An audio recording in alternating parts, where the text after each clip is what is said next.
Hey guys, it might be rainy out here today, but I thought we could make the best of it and we could do a backyard garden tour. So come with me, I want to show you my garden.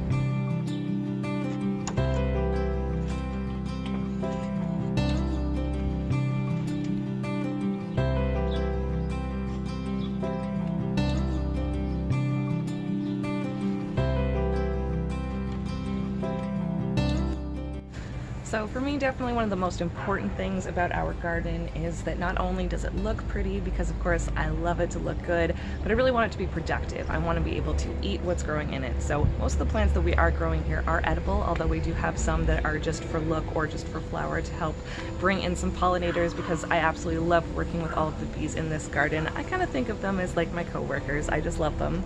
So we've got a lot of vegetables here. So I've got beefsteak tomatoes. Those are looking great. They've grown extremely tall. And something that I did that's working really successfully down here is that I've basically underplanted my tomatoes with a bunch of plants. So I don't like to have tomato leaves lying on the ground because that just invites a bunch of pests and diseases. It's really not good for tomatoes. But at the same time, having those leaves on the ground really helps shield them from the sun, so it locks in a lot of the water in the soil. So instead of having the leaves, I've taken all the bottom leaves off of my tomato plants, and I've actually underplanted with basil and marigolds, because basil is obviously fantastic with tomatoes, so I'm going to be eating that basil. And then with the marigolds, they also help keep pests away, so they're going to be helping shield the plants from the sun, keeping the water in the soil, and helping get rid of pests. So pretty great there. In front here we've got some basil, lots of celery, and a bunch of different types of peppers. So I've got jalapenos, red bell peppers, things like that.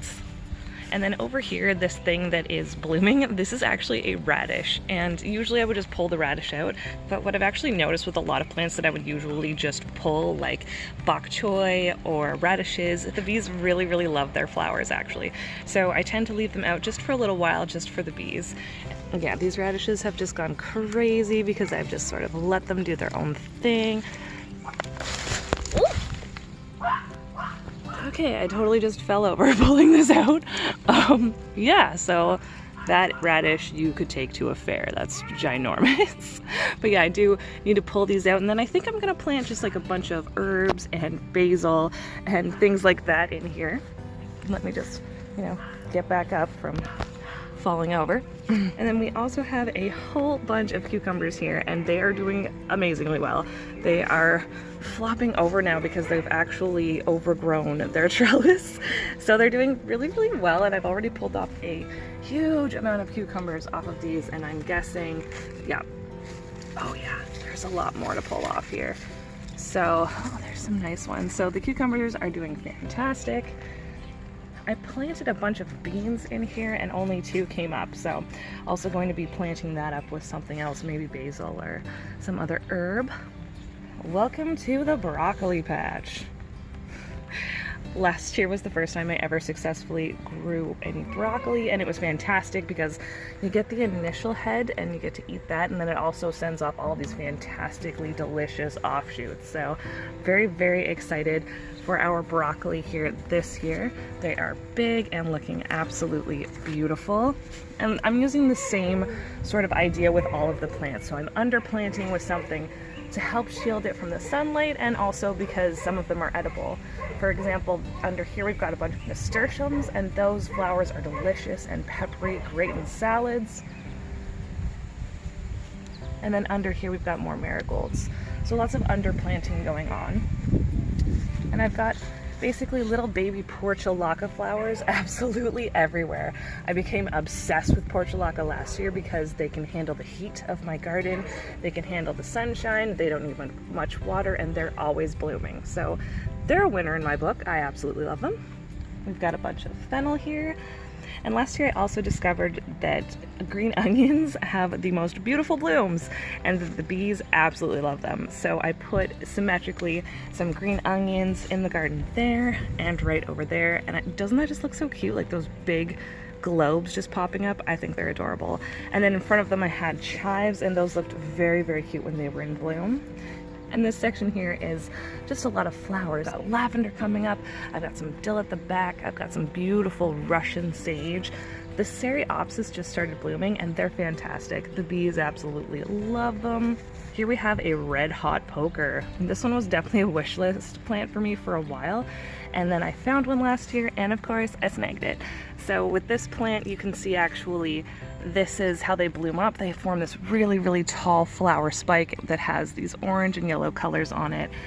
And this one is just about to push up. So I'm going to have another one of those very soon, which is always really exciting. Oh yeah.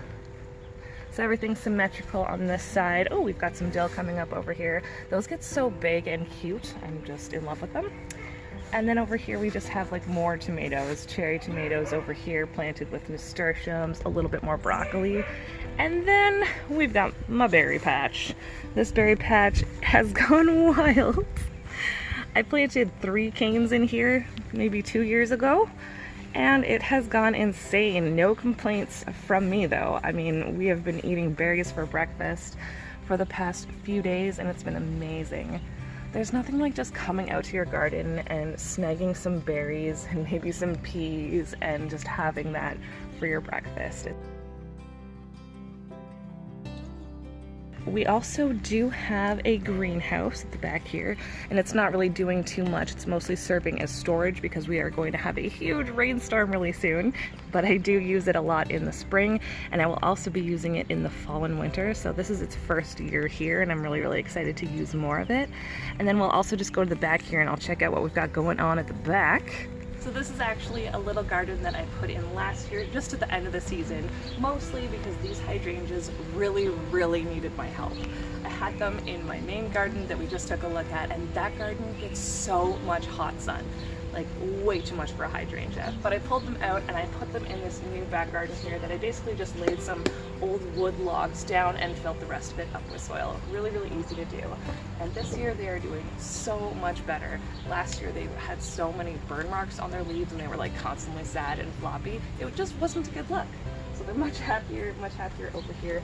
And I just have them interplanted with a few things like lily of the valley, which bloom in spring and they're so beautiful and they smell amazing. We've also just got some hostas, some nettles, and just some little white flowers just to sort of make this garden pop a little bit more.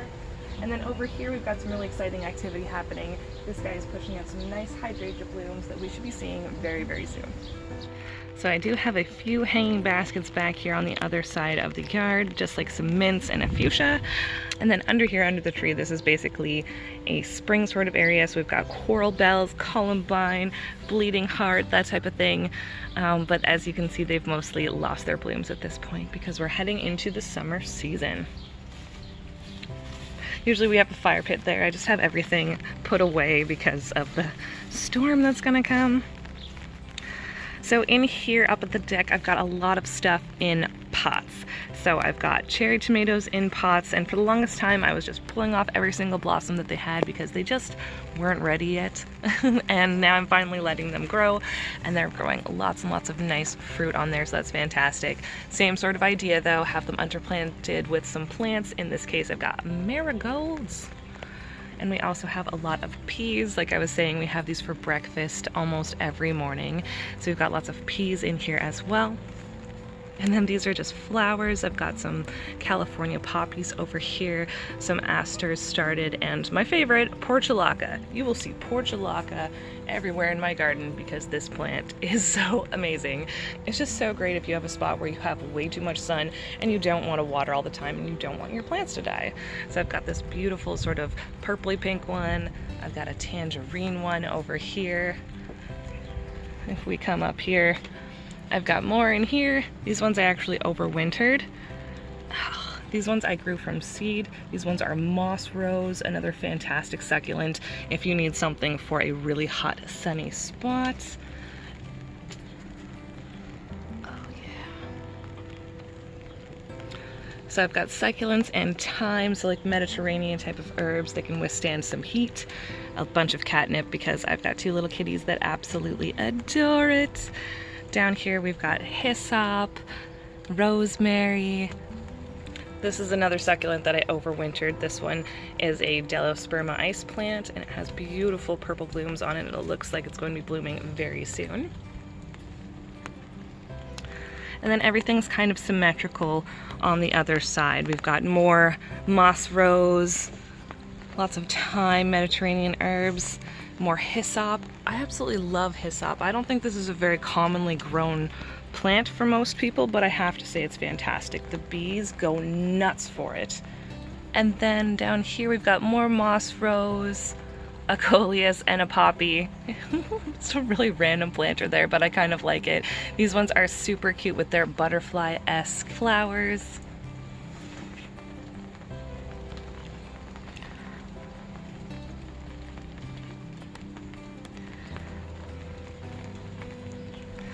And then I feel like I should also mention this plant, this fantastic Boston ivy that is just running along the fence here. These grow very quickly, and in the time I've lived in this house, it has really taken over this fence. Not complaining, it's very, very beautiful.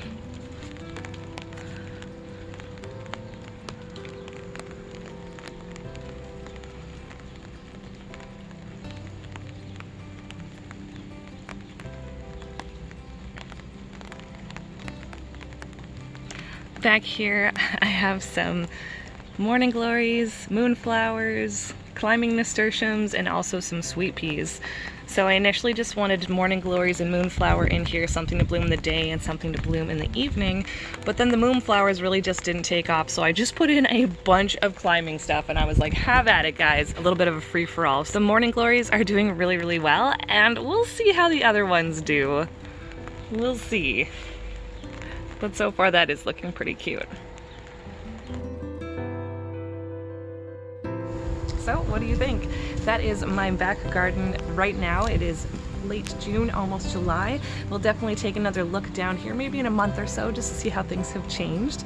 But I think we finished up just in the nick of time because it's really starting to rain now, and I think it's time to head inside for a cup of tea. Thank you so much for hanging out with me and letting me show you around my back garden. I really hope you liked it.